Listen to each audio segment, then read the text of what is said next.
شهر رمضان الذي أنزل فيه القرآن هدى للناس وبينات من الهدى والفرقان. Bismillahirrahmanirrahim. Assalamualaikum warahmatullahi wabarakatuh. Alhamdulillahilladzi an'amana bi ni'matin katsiratin hatta la tuhsa wa la tu'ad. Wassalatu wassalamu ala asyrafil anbiya'i wal mursalin nabiyina Muhammadin wa ala alihi wa ashabihi wa man tabi'ahum bi ihsanin ila yaumiddin. Amma ba'd. Anak-anakku sekalian yang Mister cintai karena Allah Subhanahu wa taala.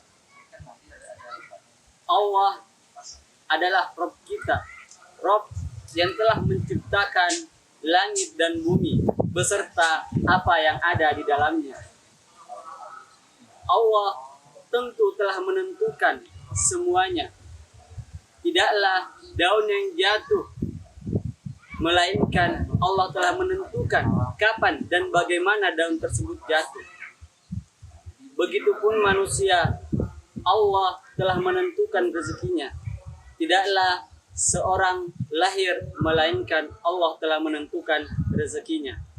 Sebagaimana yang disebutkan dalam hadis dan yang diriwayatkan dari Abu Abdurrahman Abdullah bin Mas'ud radhiyallahu anhu, setelah fase mudghah selama 40 hari, thumma yursalu ilaihil malak fayunfakhu fihi ruh wa yu'maru bi arba'i kalimat bi katbi rizqihi wa amalihi wa ajalihi wa syaqiyun aw sa'id.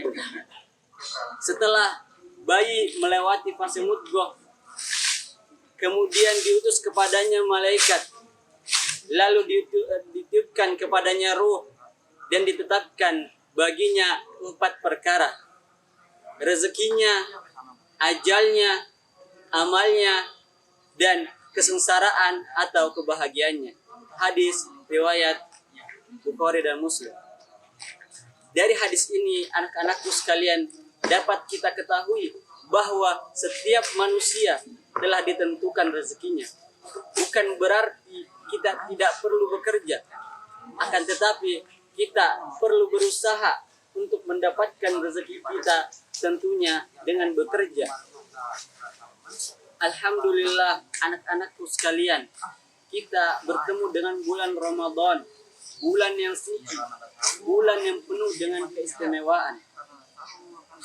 Di antara salah satu keistimewaan bulan Ramadan ialah Allah melipat gandakan pahala kita. Di bulan Ramadan ini ada beberapa amalan yang dianjurkan, yang disunnahkan. Di antaranya adalah bersedekah. Anak-anakku sekalian, ada beberapa keutamaan bersedekah.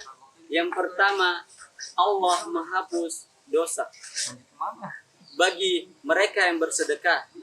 Rasulullah Shallallahu Alaihi Wasallam bersabda, "Was-shadaqatu tudfi'ul khati'ah kama tudfi'u ma'un nar." Sedekah dapat menghapus dosa sebagaimana air memadamkan api. Hadis riwayat Muslim. Yang kedua, anak-anakku sekalian yang Mister cintai karena Allah Subhanahu wa taala, sedekah memberikan keberkahan pada harta. Rasulullah Shallallahu Alaihi Wasallam bersabda, "Mana qasat shadaqatun min malin wa ma zadallahu abadan bi aqwin illa azzan." Harta tidak akan berkurang dengan bersedekah, dan hamba yang pemaaf pasti Allah akan tambahkan kewibawaan baginya. Hadis riwayat Muslim. Bagaimana sedekah tidak mengurangi harta? Dalam Sahih Muslim, An-Nawawi menjelaskan, para ulama menyebutkan bahwa yang dimaksud di sini mencakup dua hal. Yang pertama, harta diberkahi dan dihindarkan dari bahaya.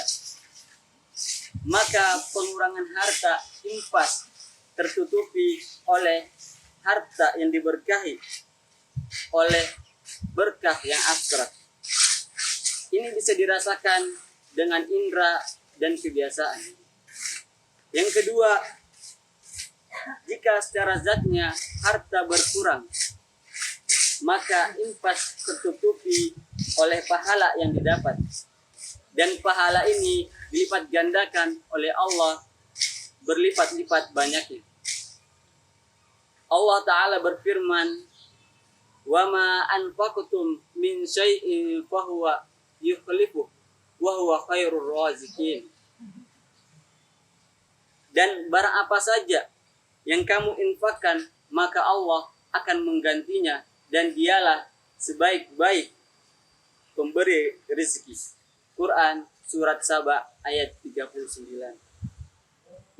Yang ketiga, anak-anakku sekalian, terdapat pintu surga yang hanya dapat dimasuki oleh orang-orang yang bersedekah. Rasulullah Sallallahu Alaihi Wasallam bersabda, "Ma anfaqa zaujain fi sabilillah nudiya fil jannah ya Abdullah hadza khair.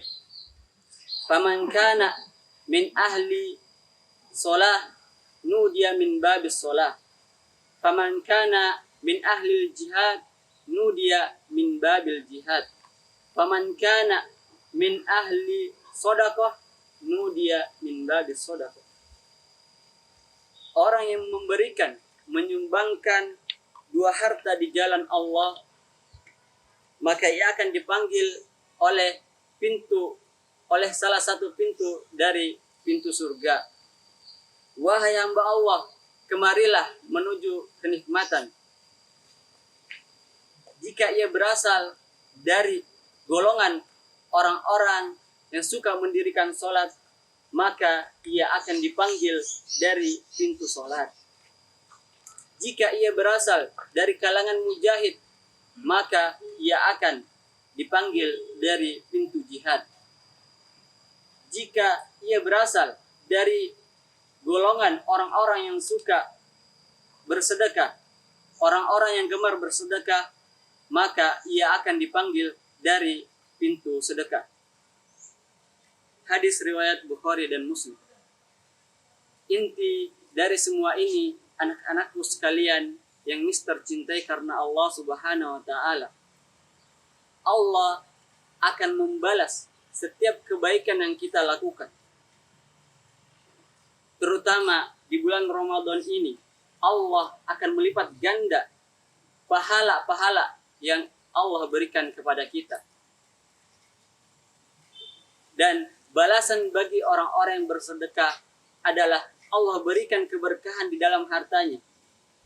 Allah akan jaga hartanya sehingga ia tidak terjatuh ke dalam yang membahayakan dirinya. Semoga kita semua diberikan kemudahan dalam beribadah, terutama di bulan Ramadan ini yang penuh dengan keistimewaan, yang penuh dengan kemuliaan. Dan semoga kita semua dapat mencapai salah satu pintu dari pintu-pintu surga Allah Subhanahu wa Ta'ala. Cukup, semoga apa yang Mister sampaikan dapat bermanfaat. Segala kesalahan itu datangnya dari Mister, dan segala kebenaran itu datangnya dari Allah Subhanahu wa Ta'ala. Syukran. Wassalamualaikum warahmatullahi wabarakatuh.